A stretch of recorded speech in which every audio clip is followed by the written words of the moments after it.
So yeah, no podcast experience. Avid listener, not participant. Yeah. What do you like to listen to? Like kind of like folklore-ish, bedtime stories. Yeah. Yeah, I'm into some of that folklore. Kind of, I don't know if I've said this on the air, I guess we'll call it, but like a bit of a UFO buff too. Okay. Kind of dive into some of that. Cool. I've always had an interest in it when I was a kid, and I used to watch movies and like scare myself silly. And then I don't know if do you watch like scary any stuff like that? A little bit, nothing too exorcistic, but Have you seen or heard the movie called The Fourth Kind? No.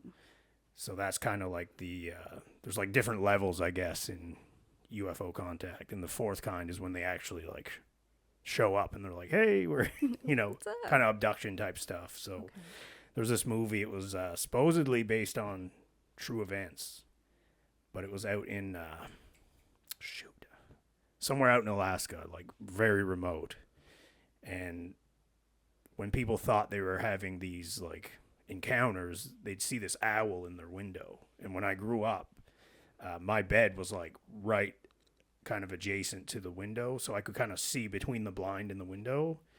And then when I watched that, I always like I'd have like nightmares of like this owl. I was like, oh, they're coming. An owl showing up. Right. And people normally say owls are a good sign, but maybe mixed bag. Yeah, not the one from the fourth kind. Duly noted. But anyway, I just wanted to break the ice a little bit here, and but I just wanted to do a quick intro. So it's Jennifer Campbell. Yeah, Jen. Yeah. Jen's good. So Jen Campbell, the sales manager at the Halifax Club and Lounge. Yes. So I want to welcome you on here. Thank you for coming. Thanks for having me. Yeah. So, I guess we both have a bit of love for cigars, and we met through a mutual friend of mine, old Don Raney. Yes. Yeah. So he's brought me over there a few times, and it's quite the spot. It is a great place. He's been around longer than I have, which is pretty cool. Yeah? How long has he been a member? Ooh, I mean, if I've been around for 3 years, at least 3.5. Man, he's been holding out on me. He's only been bringing me around for a little bit. No, I'm just kidding. So why don't we kind of dive into kind of a bit of your background? What did you maybe do prior to this? And then how did you kind of land in the industry that you're in today? Yeah, absolutely. My background is culinary. Okay. It has nothing to do with cigars, anything like that. I did culinary school right out of high school, worked in a few kitchens growing up, loved it. The last job that I had in Nova Scotia before moving to Toronto was at a private yacht club, the Royal Nova Scotia Yacht Squadron. Really liked the environment, got to meet a lot of really great members, kind of learned their preferences, things that they liked, and just had like a really interesting relationship with them where, you get to see them every day, like what they're into, what they're not into, and you can create these kind of curated food experiences for them. Nice. And then my husband and I moved to Toronto for his job, and I was pretty anxious about moving to a big city, anxious about their transportation, kind of going from 0 to 100 of, Dartmouth, Halifax to Toronto. And when I was looking for a job, I'm like, okay, I want something that's within a walking radius, and that way like I can take my time and figure out like the TTC and everything like that. Right. And there was this summer job with this boat company that did private and public charters on the Great Lakes, and I thought, oh, that's kind of neat. Like, it's a 10-minute walk to work, it's seasonal. If I hate it at the end of the summer, I can like quit and I'll know the city a little bit better. Got hired, loved it. It was an incredible job working with, just the general like tourist season of Toronto, but also private clients that wanted to do their corporate events, their product launches, things like that. And all planning. On the boat. All on the boat. So Nice. The De Silva is actually an exact replica of one of their boats.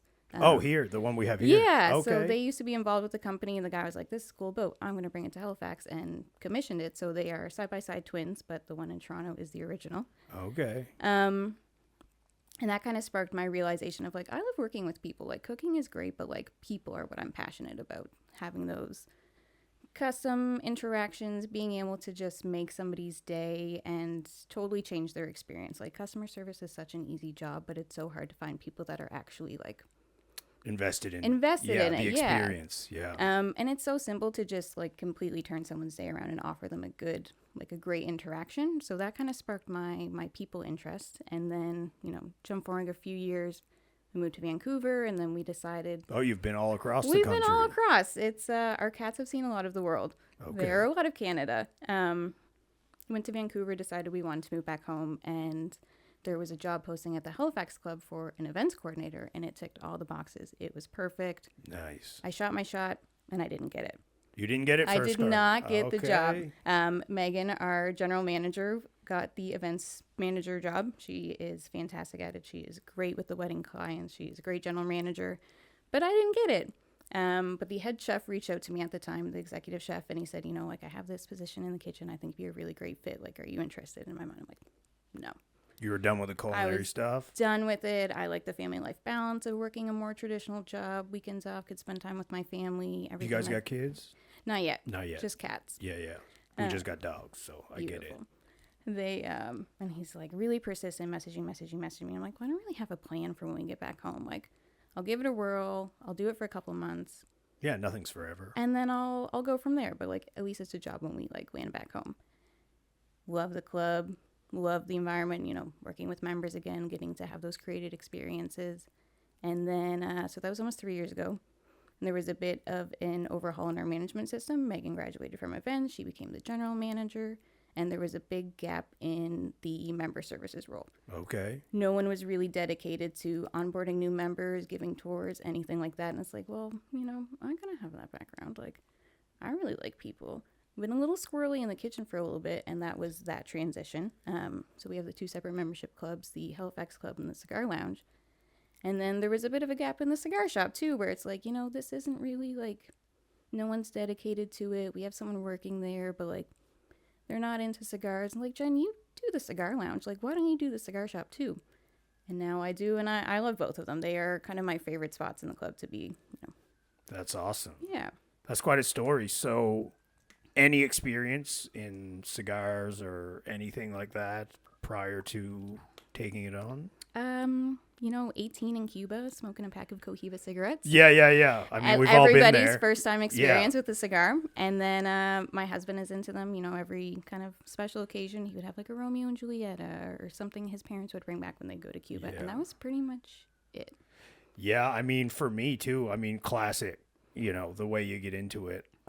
Shortly out of university, well, actually, right after graduating, a bunch of us were like, well, let's go to Cuba. And you could get to Cuba. I mean, we had like a 4-star. I think we stayed at a Breezes on Veradera Beach for like, man, I don't know if it was $1,000.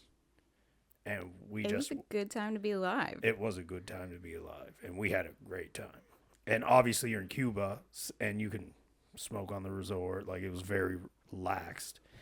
And then that was kind of my first, you know, I think I had a puff of one as like a, you know, I don't even know what it was, a Swisher Sweet or something, you know, years ago as a kid when we weren't supposed to, right? So, and you know, you inhale and you cough and you're like, oh, this is terrible. And then you fast forward back to Cuba and then you kind of learn a little bit about it. Like, some of the guys went to the Cohiba factory out in Havana. I was too hungover, I'll be honest. But one of my buddies, like, bartered a guy down to essentially nothing, got a full box. So we had a good time, and that was kind of my first real introduction to like knowing a little bit about cigars. So I guess my question to you, like, when you got in there and, you know, now you're managing the shop as well as member sales, like, what did you do to kind of familiarize yourself with, I mean, there's such a vast array to pick from, and to say that I even know much about cigars. Like, I like to smoke them. Like, me and Don makes that joke all the time. He's like, I love smoking them. I don't know a ton about them. So I think he just relies on folks like you. And it's kind of a running joke when he comes into the shop. I'm like, hey, like, you came in a great time. We just got new stuff. And he's like, okay, he's like, I don't know. I like them when I smoke them, and we'll go from there. It's like, great. No problem. Like, pretty easy. Always game to try something new. Yeah. Yeah. Oh, it was a lot of knowledge, constantly like learning new things, total new realm. There was a lot to take in. There is still so much to learn. It's like any new hobby or anything you get into, like, you can absorb so much knowledge and you're never going to know it all. Mm-hmm. So something I do every day, like, it's been a little over a year since I took over the shop. And something I do every day when I go in and open up is I'll stand in the humidor, I'll look around, and I'll pick 3 things. I'm like, what's something that's super mellow and easygoing that I can point out to somebody that's new into cigars? What's something that's, a little bit more like full-bodied or stronger, things that are going to be more curated for the experienced smoker that's looking to graduate out of the mild cigars?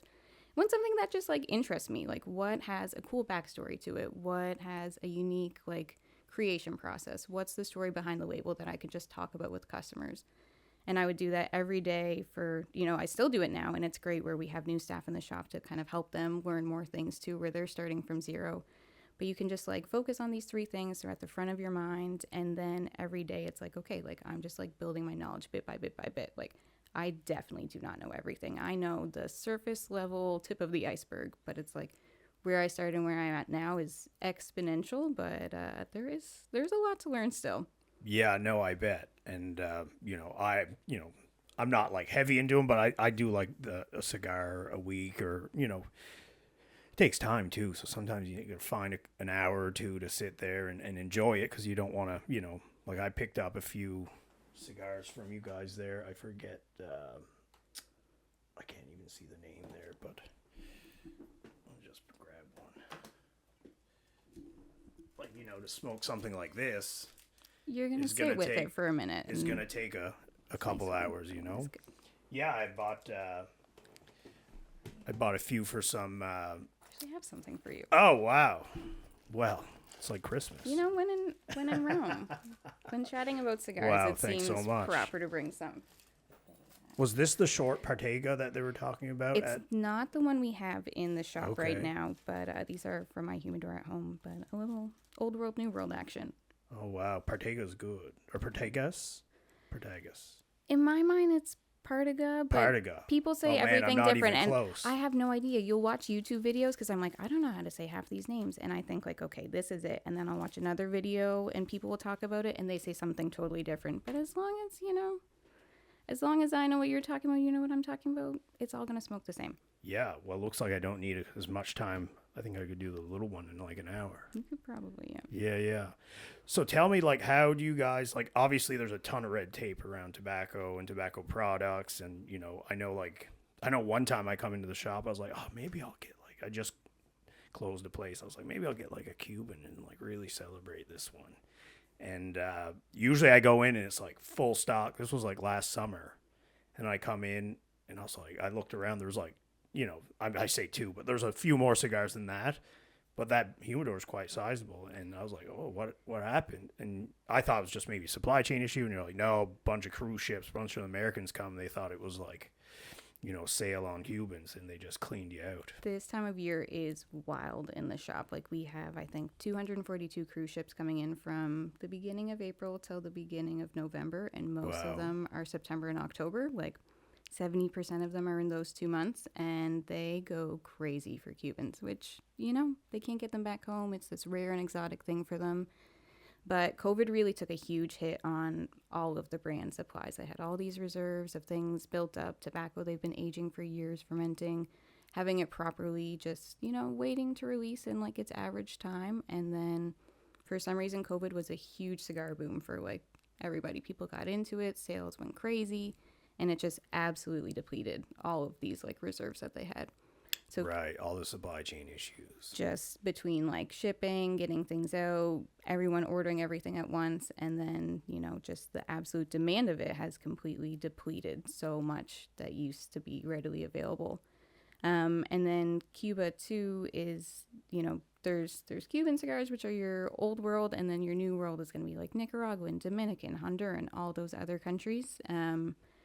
Cuban cigars have been so hard for us to get in, especially like the Canadian market is so small beans compared to the rest of the world. I mean, the States don't really factor into that, but anywhere else that sells Cuban cigars, they are more likely to send their product over there than to us because we are such a small percentile of it. Between that and an international shortage, it makes it hard to keep things on the shelf. So when we get them in, they are gone as soon as we get them. Yeah, and you guys do a great job. Like, I'm signed up for your newsletter, and you guys give updates on when you guys get new shipments. And so instead of having to, like, guests. Well, like I don't mind. If I'm down around the area, I'd like to stop in and have a peek around anyway. But it's nice to know if I am planning to go that you guys are either in between orders or are stocked up. So I kind of know how to gauge my expectations on what to get in there. So, and one thing I'll note, we got married in 2021 in August, the end of August, and we kind of is that the right word? We forgoed going on our honeymoon. We were like, oh, COVID's just kind of opening back, the world's opening back up, let's wait. And then we just went this past December, and I was like, oh, I can't wait to go and get some good price cigars. But Jamaica, not the case. Like, it would be cheaper, I think, buying all the cigars from you guys and going to Jamaica. A big group of our members went to Cuba in late winter, earlier this year, and they said that the price is still pretty comparable to what you get in Canada, because you have to, they know that they can't really cut deals anymore, and they can't just kind of be like, oh yeah, like I work at the factory, I know someone, like I'll get you a good price. It's like, oh, like I can sell this to you for this price, and it's a couple dollars off of what you're gonna nobody's gonna complain. Yeah. So what would be obviously Cohiba is going to be up there for those that can afford it, but what would you say is like your bread and butter, like 3 cigars that or brands that really kind of go? Ooh. Honestly, I probably wouldn't even consider Cohibas or any kind of Cubans in our top sellers.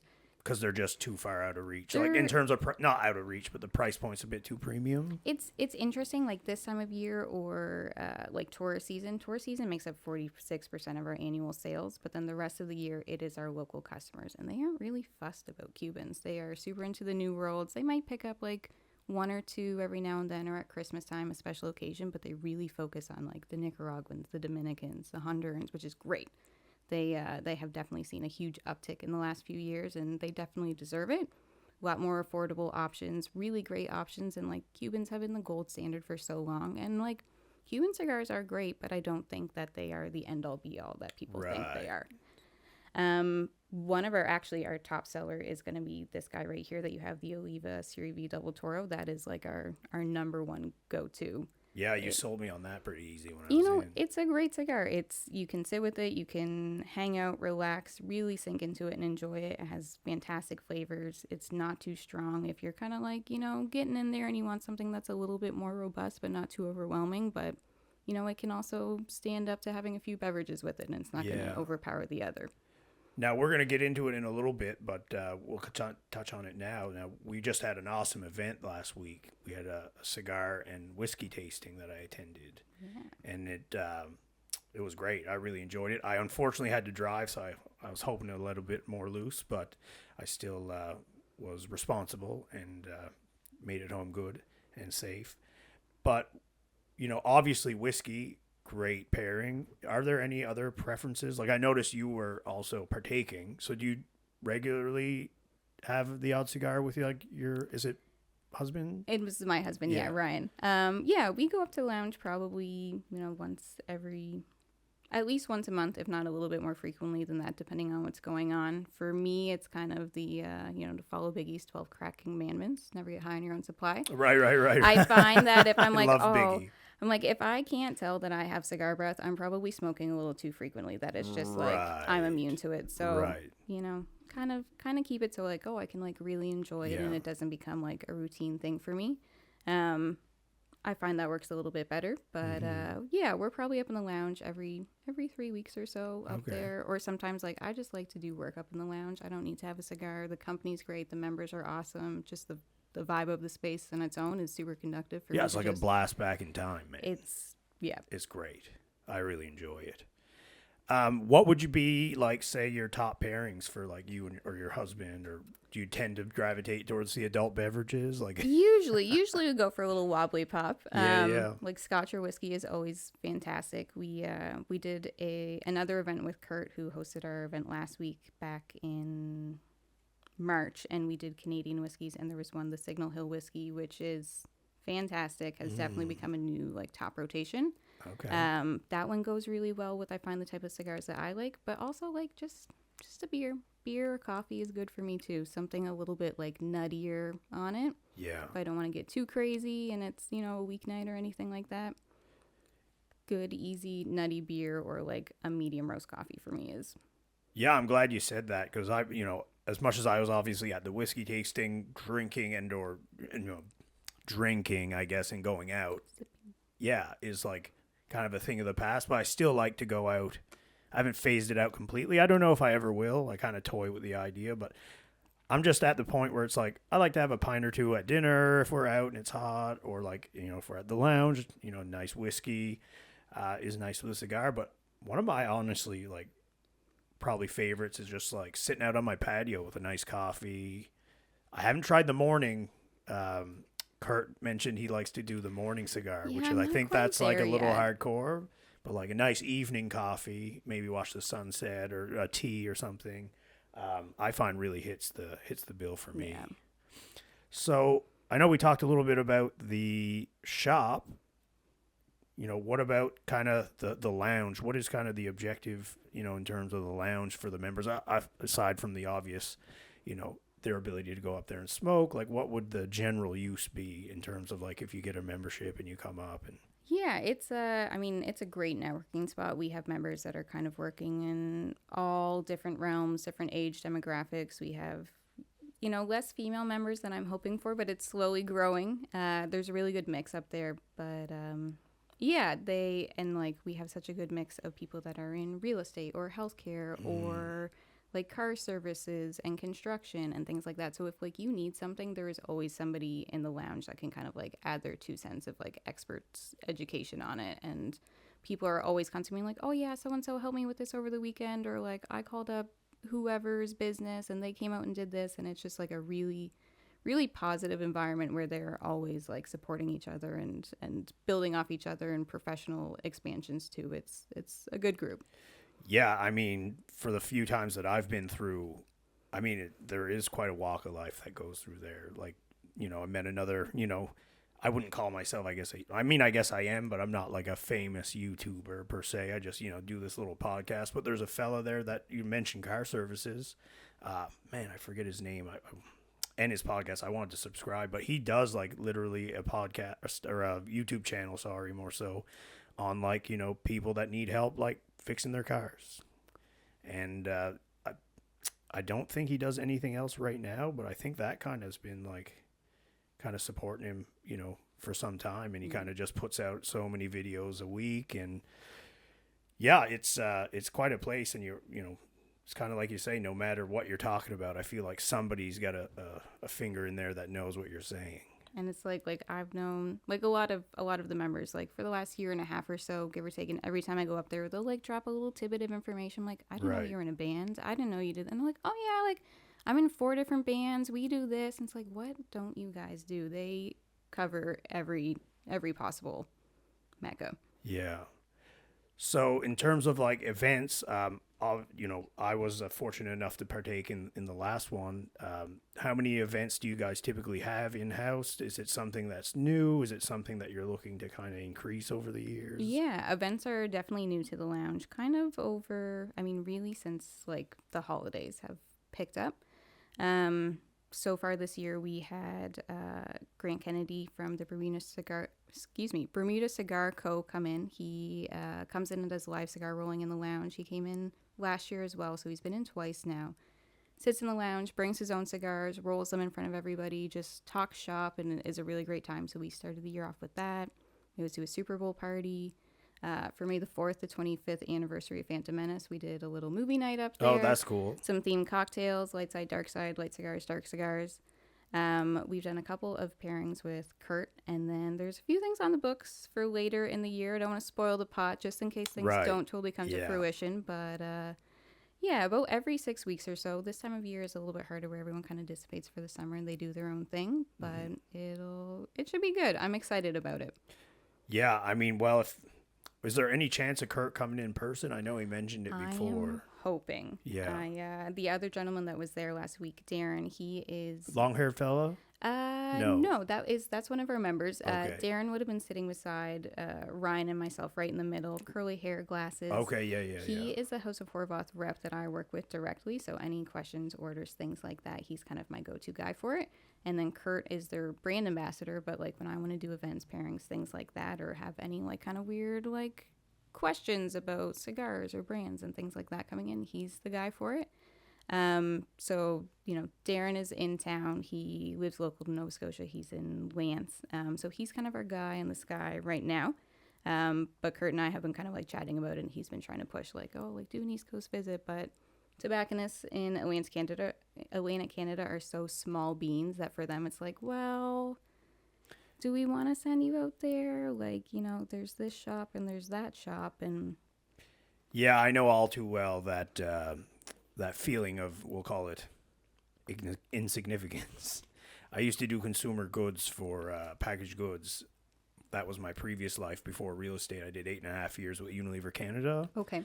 So we owned they owned Axe, Dove soap, Tresemme shampoo, Vaseline, Lipton soup, Sidekicks. I mean, they had Hellman's.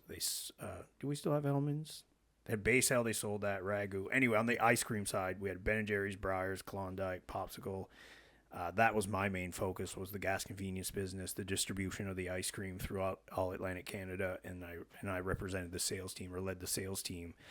And, unfortunately, when you look at a national business scope and their portfolio, we are 10% of the population. So, just by proxy, we do about 10% of the volume for the country, for their portfolio, and then we get 10% of the investment. So,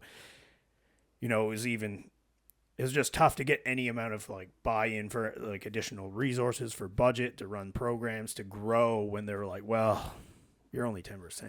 Oh, I know. It's like, Canada-wide concert tour. Right. Toronto, Ottawa, Vancouver. Yeah. It's like, But we are getting a bit of a lens more on us, and we are growing. I mean, we're still pretty small relative to the rest of the big city centers, but yeah, I see the same thing. That's why, coincidentally, I'm sitting here with you today, is I had to kind of reinvent myself after 8.5 years, got into real estate. Same thing, was cut. As I got in as a rep, I could see that kind of see the writing on the wall pretty early, but I dodged and bobbed and weaved some of the cuts for 8.5 years, and unfortunately got structured out non-performance related, and then they stacked my role onto somebody's desk in Montreal. So I know the feeling all too well when we're screaming for support or wanting to do cool stuff. And, obviously Kurt, I'm sure he'd be dying to get here, but it's the employers in the background. They're like, I know they'd really love to have you, but, financially it doesn't make sense. And when you run a business, it has to make financial sense. So it's kind of like a bummer, but I get it. Fingers crossed for the future. But I wanted to talk a little bit about that. So what was the cigar that we had there? That was a Dominican, right? It was the La Galera Habano Elector. Yeah, and you're saying that, I'm a big Nicaraguan cigar fan too. Obviously, when I first started smoking them, it was a buddy of mine that introduced me to them. They're much more affordable, and they're a nice cigar. They are. For the money, for the bang for your buck, I would say. And then the Dominicans, like you said, the one we were smoking, that is kind of in that same tier of cigar. Yeah, it's still, premium Dominican tobacco, but it's if we were to buy a Cuban that was going to be that size, not quite the same friendly price point. Right. More like $80 Yeah.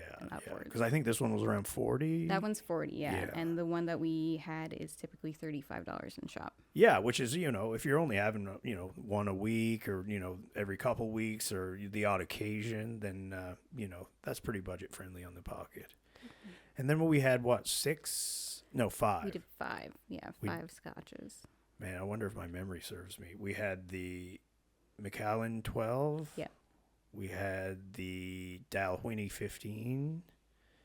We had the... jumping. I was doing pretty good, and then I blanked out.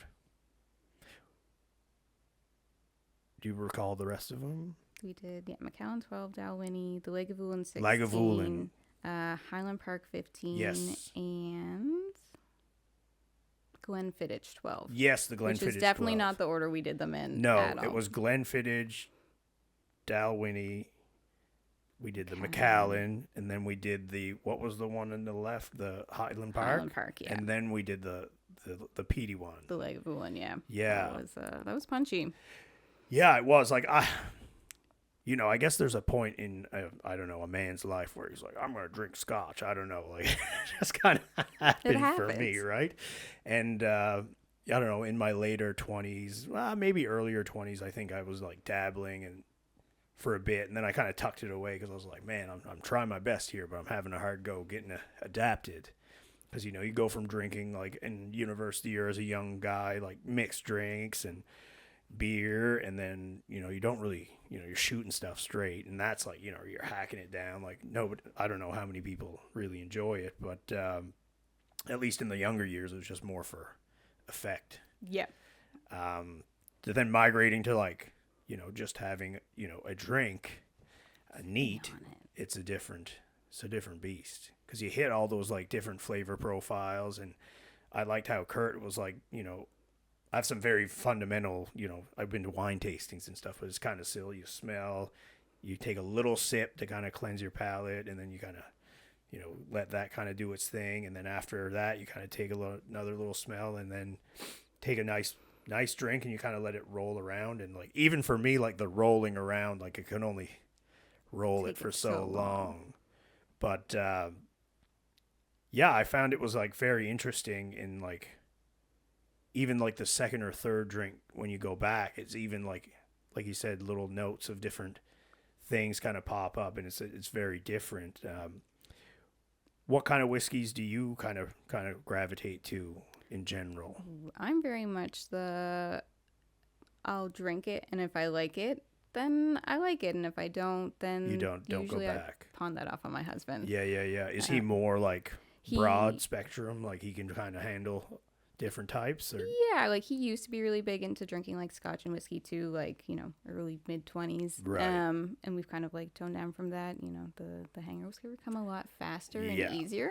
Yeah. And like he'll be the one to purchase those things, and then I'll like try it, and if I like it, I'm like, oh, like I remember I like this bottle, like the Macallan 12 I loved that we had last week. That was fantastic. The Lagavulin was a little bit hard hitting beyond what I would go for. Like maybe if I opened it up a little bit, put a couple drops in water, I would feel differently about it. Don't say that to the purists. You're never going to please everyone. Right. I'm sure I've already said a few things about the cigar world that people are like, oh my God. Right. What is she doing? We're all just trying here, right? You like what you like. It's what Kurt said. Like the best whiskey is the one that you like the most. Yeah, exactly. Yeah, I do kind of like those little bit of sweeter ones, the ones that you get like those nice caramel or vanilla things on them. Nothing that like, again, it's like the descriptors of like, oh, it smells like huffing gasoline while chewing on a leather bit, like that. Yeah. When it doesn't do it for me. Right. When we're going through it, and Buddy's like, what's coming to your mind? I was like, gasoline. That's what. Lawnmowers. Right. Fresh off the cut. Yeah, or like turpentine, or like He was like, oh, somebody's like, tastes like leather. I was like, man, I haven't ate a lot of leather in my day, but like, yeah, probably pretty close. Probably right. I mean, I got like acclimatized to it. Like the first kind of little sip was like, oh, kind of knocked you out of your shoes a little bit. But yeah, like anything, I guess you kind of can just get used to it. But yeah, it was. The last one was challenging. How do you say the last one? Lagavulin? Yeah. I think. Don't quote me on that. Well, it's probably closer than my pronunciation would be. And yeah, it was great.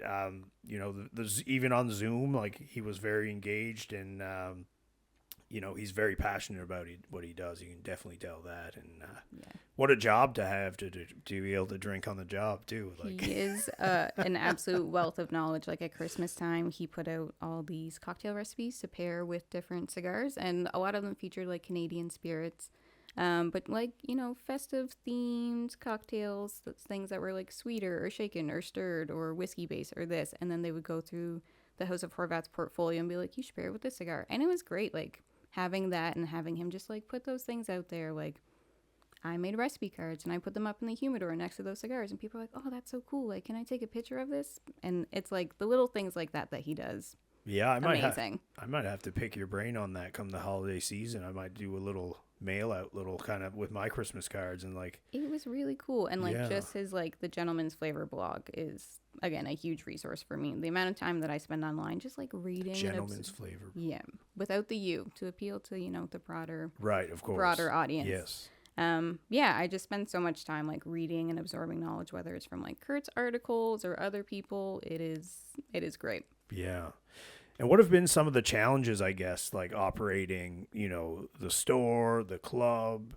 Have there been any challenges that you've kind of had to kind of hurdle over? And Yeah, I mean, I guess this year our biggest kind of challenge is the unexpected transition of we lost our owner at the beginning of the year. oh, I'm sorry to hear that. Yeah, it was unexpected. He was great. Like Steve was super passionate about the lounge, about cigars, creating that environment.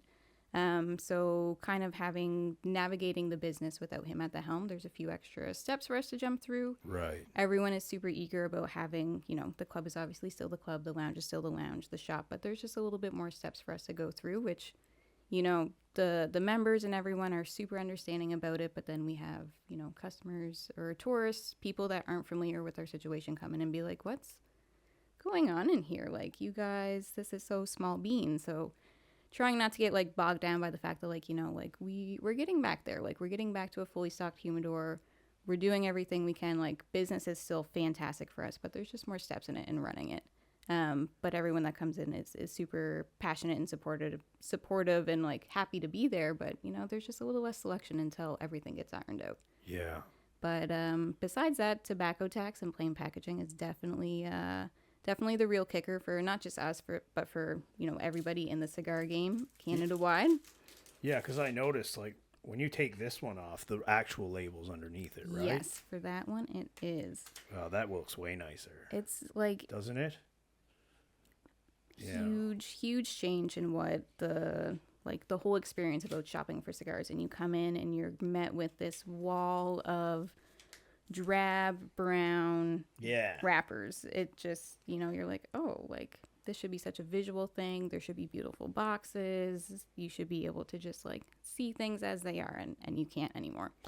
Yeah, and I've come from a marketing background. I did a BCom in marketing. So, yeah, for me, it's a lot about the experience, the visual experience, the like going in, looking at the cigars, the different branding, the different labels. And I don't know. Sometimes I look at, I've chose cigars before, like been like, oh, that's a neat label. 100%. Right? Oh, it's in that range of price point that I know should be pretty good. Obviously, if you don't know a ton, like if you take, something that's a little more, a little harsher or a little more smooth, you got to have a bit of know-with-all, maybe some guidance from somebody like you to know that. But like, yeah, if something catches my eye, I'll definitely ask a question about it for sure. Yeah. So. But what anything else, or that kind of been the main thing is the marketing, the kind of the, they're just trying to kind of.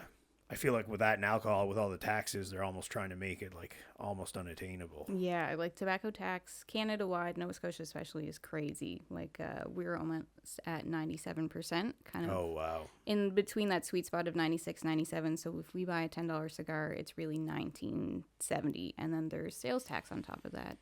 And then when we sell it to you guys or to the customers, well, like we want to be a successful business, there's markup on top of that. So something that looks super affordable on the order forms for us is really like, a $30, $32 cigar by the time it gets to the shop and hits the shelves. But yeah, taxes and plain packaging are kind of the big ones. Yeah, I think taxes in general are a problem. You guys are paying a tax to get it in. You got to report your income tax. We're buying it with tax money, and then we pay property tax, and unfortunately I don't know if we're getting what we should out of what we're paying. But just for example, there was a big pothole on the 101 just before you take exit 2 to come in to Sackville here. Mm-hmm. And I got my buddy's actually coming to do the work because I don't want to pay the shop price. Like both struts gone, coil springs, like bunch of stuff ruined, and that's what we get for our taxes. It's like, oh, if you report the pothole and it's not fixed within 3 months, we'll fix your car for you. Yeah. But what about those other? Right. Yeah, I didn't know about that. I reached out to one of my buddy Rob that's running for a federal nomination out in St. Margaret's Bay Area, and I was like, whose cage can I rattle about this? Because like. You know, it's like just when you think you're getting ahead, it's like, oh, here's it's $1,032 just in parts. And that's like my buddy just going to his guy, getting them and not marking them up. Yeah. So it's just like, man, I feel like we could throttle back a little bit and still survive, and people could enjoy some of the finer things. But yeah, who knows? I guess I had another question, like, and pardon my ignorance, because I'm pretty new to you guys in the lounge and the shop, but you guys still have affiliation, like you're saying, you're in the culinary portion of the actual club. Yes. So you guys are that's still affiliated in some sense? Still all intermingled. Like it is considered, it is all in the same building. So I can be in the shop, I can walk through the servants' hallways and be on the main side of things, or access the lounge and the main club that way. Yeah, because you'd be on the front side. Exactly. On the other, so Granville and then Hollis. Right on Hollis. Yes. So the Halifax Club and the Cigar Lounge are two separate membership bases. You can. Oh, they are. That was my next question. Yeah, you can be a member to both, and you get a little bit of discount on those pricing. But not everyone who wants to be a member of the club is interested in cigars, and not everyone that wants an indoor place with good company to smoke cigars is interested in daytime business networking. Right. To put it that way. But you do manage membership sales for both. Yeah. So what would the club side or the the front facing side? Who would that be more customary to? We actually have a large real estate presence over there. We get a lot of young realtors who use the space kind of as their daytime working space. We are not your traditional members club. Okay. A lot of members clubs, like, they're members first and foremost. They are there all the time for that. Where we are a event venue first and a members club second. So we've kind of restricted hours where we are just so busy with events, things like that. Private events, private events, weddings, corporate. So in the daytime, our members come in and use it as their work from home working space, but not from home. So we see a lot of those young professionals, in our age demographic, people that are kind of out there. They're hybrid working. They're looking for a quiet place that they can bring in their clients, go over some paperwork, maybe schmooze them over a lunch, things like that. That's who we see a lot of. Yeah, that's awesome. And, kind of making my wheels turn here. But so what are the hours? I guess, say, I had a membership for the front end.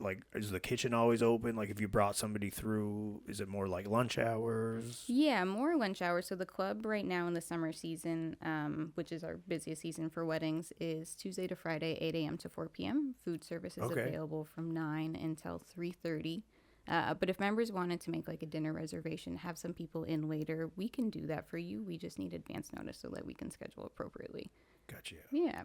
Yeah, I remember I've been a couple times. One, who had an event there? One of my buddies. It might have been a work thing. And then one of my old friends got married there.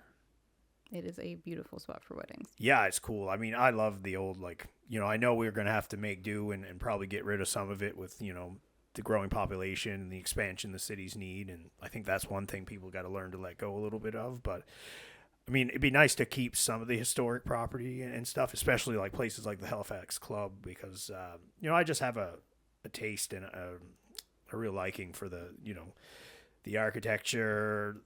Everything was so it was handmade. The attention to detail was just next level. And, I always tell my wife, I'd love to have, and maybe not in Halifax because it might be getting a little unattainable, but, I'd love to have, an old Victorian-era style house, maybe, maybe Lunenburg, Mahone Bay isn't the best example either, but, somewhere. Yeah. And just, not even go there that much, just, once in a while, host some events, but it's just, kind of a thing that I have, and it's kind of, kept up in the times. Yeah. As original as possible. That's kind of been a goal of mine, but, yeah, it'd be nice to have a little place downtown to get away. Yeah. So any upcoming plans? Anything that you guys have on the go this summer? I know you said you kind of don't want to give it all away, but is there anything that exciting coming down the pipe? Or I know it's hard to believe we're already Canada Day's past and we're into July. Summer will be over before we know it for sure. I mean, a big part of cigar culture is, not a big part, but for some people, smoking jackets is kind of, a huge thing for them or an important thing for them where. What does that mean? Like a separate jacket? Yeah, so they are, I don't want to say like a house coat, but like think of like the Hugh Hefner robe, something that you can throw over what you're already wearing. It's nice looking. It's not, it's not like your big fluffy bathrobe or anything like that, but something that goes over your current outfit so that you can have your cigar, you can enjoy it, and then you can carry on your day or your night without smelling like you spent the whole night in the lounge. Right. So working with a couple of different bespoke tailors that come in, maybe do a little smoking jacket fitting plus, regular suits and things like that. But for our members to be able to be like, oh, like this is my club smoking jacket. Like this is what on a fancy night in the lounge or when I just want to be fresh. Like they have a shower up there, they can freshen up, but that, that's a lot of extra steps for them that they have to plan around. They can. You guys do have a shower up there, don't you? We do, yeah. You have to bring your own towel and toiletries. The option is there, but if you, you just want to throw on the jacket, have your cigar, and fling it in your locker and run out the door and not have to get gussied up again afterwards. Neat. I'd like to have a little, I say gentleman's evening up there, but, have our tailor up there, have people get measured. They can do their own fabric, their own stitching, their embroidery if they want, throw the club logo on. So that's kind of what's the big thing that's in the works right now. That's cool. Yeah, a smoking jacket. I didn't even know that was a thing. Mm-hmm.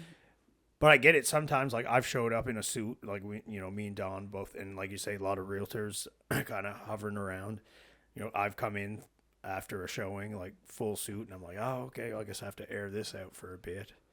And I know now I don't even come upstairs. Like Caitlin, my wife's super cool. Like she doesn't give me a hard time with cigars or drinking, or she's just very chill. But she just likes red wine. She's very pretty plain Jane. Like I've, once in a while I'll have a drink. Like we were talking, like it took a while for me to acclimatize, and not often, because she doesn't really like hard liquor or outside of mixed drinks and the nice kind of tasting stuff. She'd be like, "What's that?" And I'll have like just a little mouthful there, and she'll be like, let me give that a try. I'm like, okay. She'll take it. It's like gasoline almost to her. Yeah. And anyway, I can't even get past the first landing. And she's like, if I get home late and she's still up, I know I re-click cigars. So I got to go down, shower, and clean up before bed and stuff. But yeah, it's smoking jackets. Yeah. So that's great. That's a great idea. I usually just show up now if I have the option with clothes. I'm just throw in the hamper, get a wash in. But your cigar roller, I was kind of thinking about that while you were talking. You must know my buddy Naz. Yes. Yeah. He is the one that started Grant coming in. Oh. Yeah. Well, that was what you just, you answered my next question. I was like, he has a cigar roller at his events, and he's like a big event guy. He is fantastic. Yeah. I haven't had the opportunity to partake in any of them yet, but he does mentor me.